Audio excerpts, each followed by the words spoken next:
అంతఃపురంలో మేడ మీద భరత శత్రుఘ్నులిద్దరూ కూడా కూర్చునున్నారు.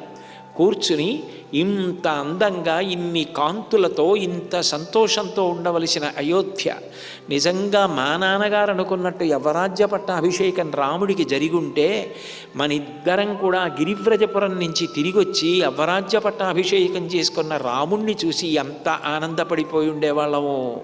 వృద్ధుడైన రాజు ఎంత సంతోషపడిపోయేవాడు.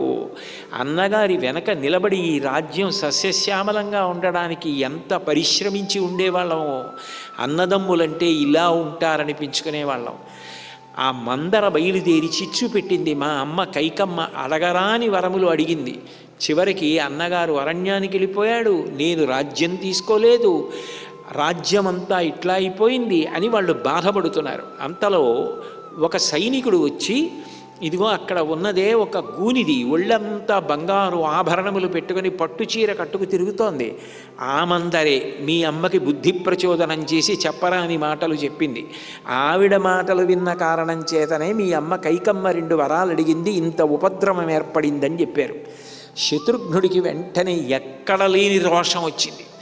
గబగబా వెళ్ళి కోతిని పట్టుకొచ్చినట్టుగా ఆ మందరని పట్టుకుని ఈడ్చి తీసుకొచ్చి వరలోంచి ఖడ్గం తీసి ఆ జుట్టు పట్టుకుని కంఠాన్ని నరికేయడానికి ఆ ఖడ్గం పైకెత్తాడు. అక్కడే కూర్చుని భరతుడన్నాడు, హన్యామహమిమాం పాపాం కైకేయీం దుష్టచారిణీం ఇది మాం ధార్మికో రామో నా సూయేన్యాతృఘాతకం. నేను శత్రుఘ్న, నువ్వు మందరిని చంపేస్తానంటున్నావు. నిజంగా మందరిని చంపడం కాదు, రాముడు నేను వెళ్ళినప్పుడు వీడు మాతృఘాతకుడు అని నా వంక చూడ్డేమోనని భయపడి వదిలేశాను కానీ మందరిని కాదు. ఎప్పుడో నేను మా అమ్మనే చంపేసి ఉండేవాడిని. మా అమ్మ చేసిన దోషానికి నేను ఎందుకు చంపలేదో తెలుసా? నేను కానీ అట్లా చంపేస్తే హన్యామహమిమాం పాపాం కైకేయీం దుష్టచారిణీం, ఎంత దుష్టురాలైనా కావచ్చుగాక మా తల్లి, నీ ధర్మం అమ్మకి సేవ చేయడం. ధర్మం నీ వైపు నుంచి ఉంటుందా, అవతల వాళ్ళు ఎటువంటి వాళ్ళు అన్నదాన్ని బట్టి ఉంటుందా?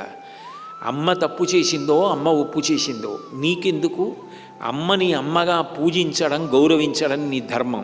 నేనే చేయలేదే, నువ్వెందుకు చేశావు అని రాముడు అడుగుతాడు నన్ను. ఇది మాం ధార్మికో రామో, రాముడు ధర్మాత్ముడు. రాముడే గర్హించలేదు నా తల్లిని, రాముడే అంత గౌరవించి ప్రదక్షిణం చేసి నమస్కారం చేసి వెళ్ళాడు. నాసూయేన్ మాతృఘాతకం, నన్ను చూసి మాతృఘాతకుడా, అదిరా నీ ధర్మం? తల్లిని చంపడమా? తల్లి ఏం చేసిందన్నది నీకనవసరం. తల్లిని పూజించవలసిన నువ్వు తల్లిని చంపి నా దగ్గరికి వచ్చావా? పోతలకని నా ముఖం చూడడం. రాముడు ధర్మాత్ముడు, నా ముఖం చూడడని నేను నా తల్లిని సంహరించలేదు. ఇమామపి హతాం కుబ్జాం యతి జానాతి రాఘవ త్వాం చ మాం చైవ ధర్మాత్మానాభిభాషిష్యతే ధ్రువం. నువ్వు ఈ మందరని కానీ ఇప్పుడు చంపేస్తే మనిద్దరం కలిసి రాముడి దగ్గరికి వెడితే రాముడు, ఏరా నేను చెయ్యలేని పని మీరు చెయ్యగలిగిన వాళ్ళ, నేనే చంపలేదే మందరని, నాకు తెలియదా మందర చెప్పిందని? అంటే మందర తప్పు చెప్తే వినేసేటంతటి బలహీన మనస్కురాలు మా అమ్మ కైకమ్మ అన్నట్లే కదా మందరని చంపడం అంటే. నేను చంపకుండా వచ్చానే, మీరెందుకు చంపారు మందరని అని మనిద్దరం మందరని చంపామన్న విషయం తెలిస్తే నిన్ను కానీ నన్ను కానీ పన్నెత్తి పలకరించడు. రాముడి ప్రేమ కావాలా, ఈ మందర చావడం కావాలా అని అడిగాడు. ఇంత కోపంతో ఉన్న శత్రుఘ్నుడు ఇంత జుత్తు పట్టుకుని కంఠం నరికేయడానికి సిద్ధంగా ఉన్నవాడు, ఈ మందర సంగతి ఎవరికి కావాలి, రాముడు కావాలని కత్తెవతల పారేసి తిరిగి వచ్చేసాడు.